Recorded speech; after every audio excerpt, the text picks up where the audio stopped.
A lot to our players to have the leader of our state out here and taking an interest, taking the time out of his busy schedule to come and talk to our guys, and it was outstanding. So we had another good practice. I don't want to jinx anything, but I think the thing that I've probably been most impressed with is our ability to stay healthy. And I think that that's a large credit to Coach King and our strength staff, and obviously Bob Howard and our athletic training staff, and then the way these guys train this offseason to get themselves prepared for this. We had some soft tissue injuries, but guys have worked themselves back on the field. And so when you have your whole team practicing, you get a lot of work done. It's just the attitude these guys continue to display is to me, it's inspiring, and it makes me want to come to work every day even that much more. And it's a fun team to coach, and we just gotta keep grinding. And can't try to survive a day. We got to push through every day, and our guys are doing that. So we got to maintain that, and we'll be okay. Jim, with McFadden back, how's the kicking competition? Well, Joe, is he's a heck of a competitor, and so is Noe. I think that Joe's at 100%. Well, he is at 100%, and he looks really strong. And Noe is not going to give in. But right now, I think that Joe's probably got a little bit of the advantage, but that can change. With those kickers, every kick counts. And what we need out of that position is we need consistency. We need to be able to drive the ball into the end zone. We need to be able to make kicks of 50 or less 100% of the time. And those two pushing each other the way they do is only helping our football team. They have the kind of relationship you would want. Yes. You guys compete with teams. Yeah, it's a cooperative competition. They encourage each other, and that's what you want on your whole team. You want guys that push each other to get better, but they do it in a productive way, and those guys are emblematic of that. And it's not often that you'd spend this much time talking about the kicking competition, but it is a heck of a problem to have. It's a great problem to have because we as a team, and I think you ask every player, they have faith in both of those guys because they've seen them both do it in games to win games. So it's a nice luxury for us. When you're analyzing quarterbacks coaching these practices in the preseason, what are you looking for? What do you hope to find and see among the three guys? Well, first of all, you want to see poise under pressure. You want to see consistency in decision making, good decision making. You want to see guys that can make tough throws in critical moments, that throw with accuracy, that have a really good understanding of our offense and understand if someone's not lined up right, how to get them lined up right, that have big picture awareness, and that can move the sticks. And we evaluate every single play, every single day. We evaluate who they're going against, who they're throwing to, the way they're managing practice, every drill. And it's been a really good competition. We're only 8 days in, 8 practices in, but I don't know that there's been a whole lot of discrepancy between who's 1, 2, and 3 right now. I think ideally you'd like to see some separation. I think that's your conventional wisdom is you'd like to see separation, but I see elevation out of all of them, and so that's a good thing as well.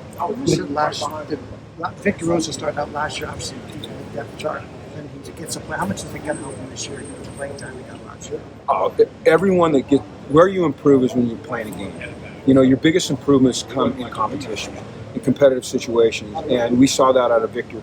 Remember, the Michigan game. He was thrown to the fire. It was not only did he have to be our number one running back, but he had to be the punt returner, I think the kickoff returner, and that was a tough day for him. But he grew out of that, and then we saw him every week during the season grow and grow and grow. And I made the comment the other day that he's our third string running back just because Rick was here and I wanted to give him a little crap. But we run the ball by committee. You guys all know that. And we run the ball by committee, and Devontae and Brew and Victor, now Jalen's in the mix. We feel really good about all those guys, and they're all a little bit different, which I think poses a problem for our opponents, is that they don't have the same style. And Victor's unique in that, he's just an angular runner. He runs with high knees, and his elbows are out, and he's hard to bring down. And we love that about him. And then he plays on special teams. He catches the ball out of the backfield. So I like where we're at as a running back position. I was going to ask about the diversity kind of in the play styles. Obviously you lose Robert Burns. Do you have a powerful guy that can kind of fill that role? we're using Louis Hansen a little bit in that role. You've probably seen, right now, kind of short yardage stuff. Louis catches the ball well. We've got to find out how he is as a runner.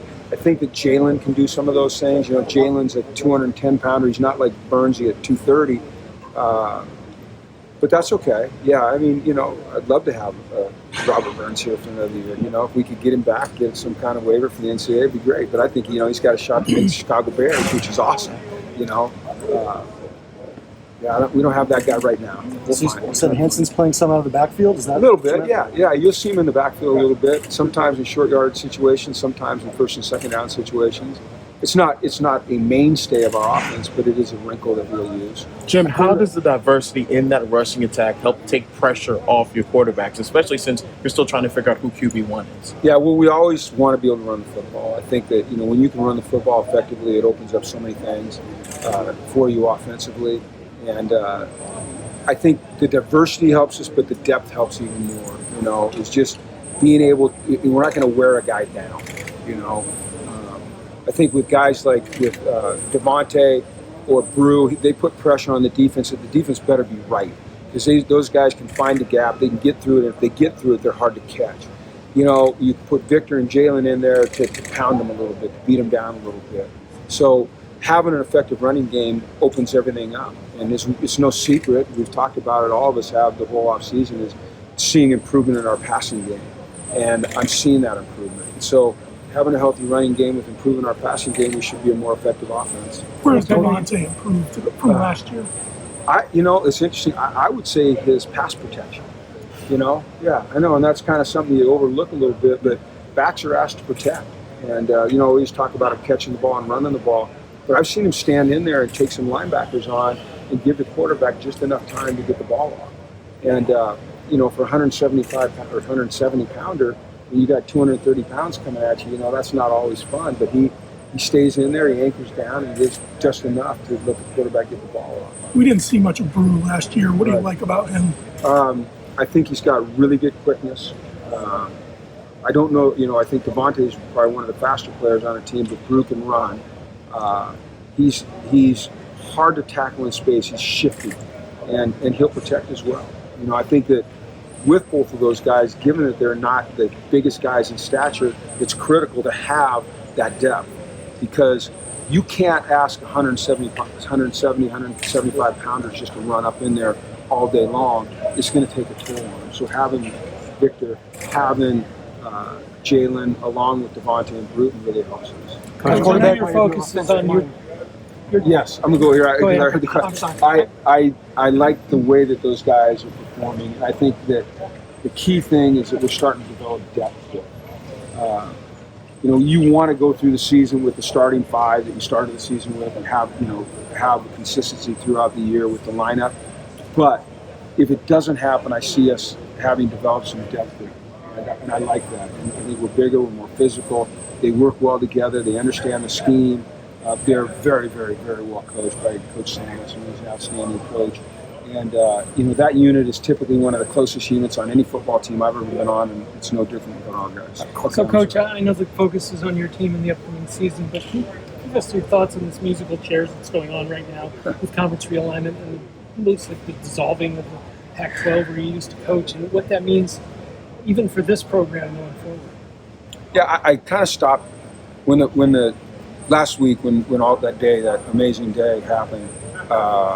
I kind of shut it down in terms of paying attention to it. But I'll answer your question because, my dad coached in the Pac-8.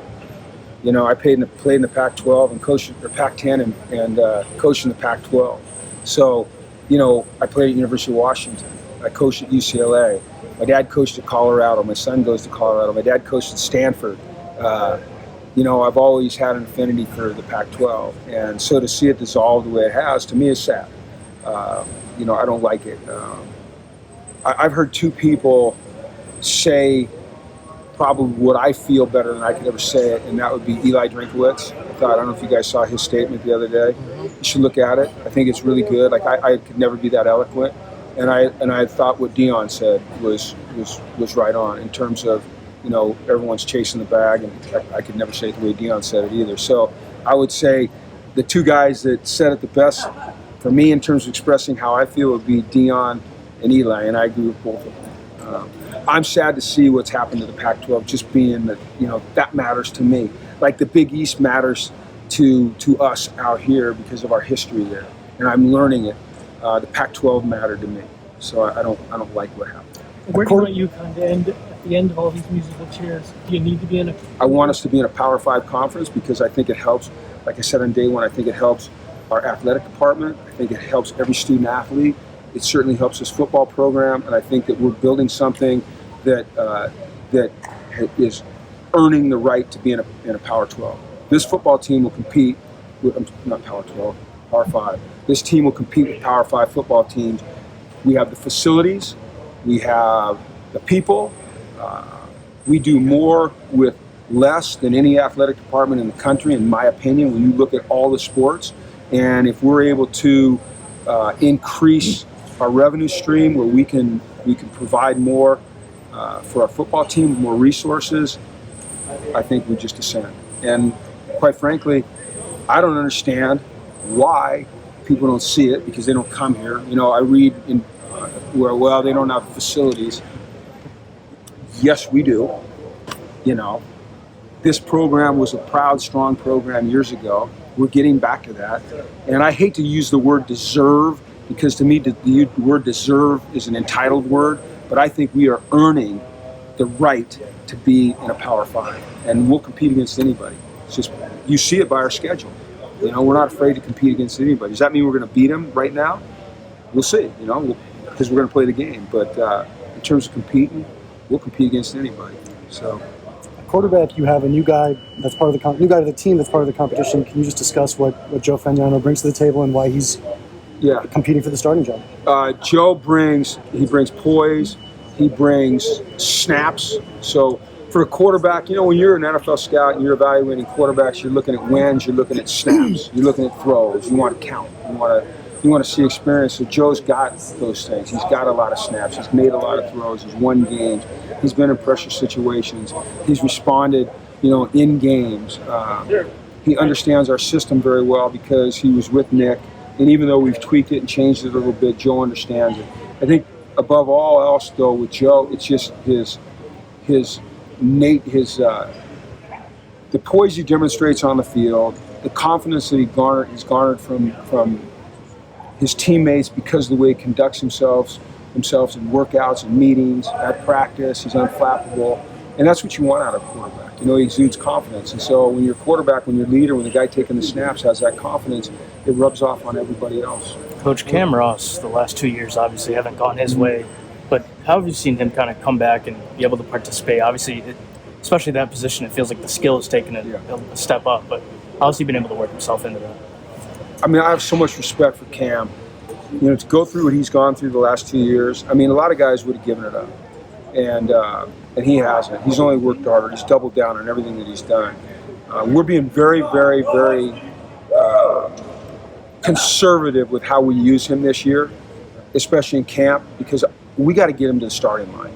And that's for our football team, but maybe more importantly for Cam. And so, if he's not feeling right, we're backing him off. Today I noticed him limping. We backed him off. We got to get him to the starting line. And he deserves that, and this team deserves that. But in terms of just attitude, personality, work ethic, resilience, he's just a great example for all of our players. Just stick to it. There's going to be disappointments. Just keep grinding. So you love that. And he's a leader. What about your secondary? A lot of new faces, especially at corner. How's that competition gone? It seems there's a lot of competition. It's been better competition than we've had since I've been here, which is 1 year. I like the guys that we brought in. I like the way some of the young guys have developed. I like the way Damon Brinson's developed, Isaiah Davis has developed. We got Cam Chadwick. We moved him from safety out to corner. He's done a nice job there for 2 days. Armani Archer's done a nice job. We haven't got to see Torian much, but he's working himself back into it. So you got to have depth at corner. Certainly, this day and age when people are spreading the field out and they're competitive, and they're smart. You get Mumu in there, so you get a couple guys that played, at the highest level. It's going to help you. So I like where we sit as a secondary right now, and having two experienced safeties is a really big deal.